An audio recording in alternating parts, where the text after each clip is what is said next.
இன்னொரு முறை வந்து அத்திரி மலைக்கு போகும்போது ஒருத்தர் கூட தான் கூட்டு போனாங்க. எல்லாம் கொஞ்சம் கும்பலாக போகணும். தென்காசி பக்கம்.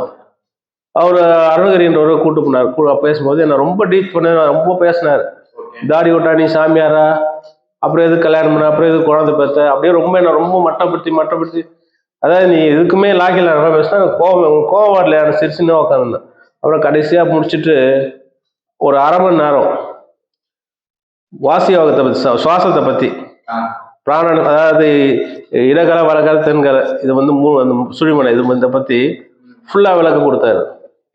அவர் விளக்கம் கொடுத்துட்டு எந்த கலையில என்ன வேலை செய்யலாம், இப்போ இந்த சூரிய நாடி ஓடுது அதுல என்ன செய்யலாம், சந்திர நாடி ஓடுது அதுல என்ன செய்யலாம், சுழுமனை ஓடுது அதுல என்ன செய்யலாம், இந்த சுழுமனை இந்த மாறி வர்றதை வந்து கவனிக்கணும். சுவாசத்துல வந்து இது மாறி வரும்போது கவனிக்கணும். அதை கவனிச்சு இப்போ ஒரு செயல் செய்யறேன்னா சக்சஸ் பண்ணணும், வேகமா செய்யணும், சூரியகலை தன்மையா போகணும், சந்திரகலை, இது மாதிரி ஒரு சில விஷயங்கள்லாம் ஒரு அரை மணி நேரம் சொன்னார். அவரா சொன்னார்.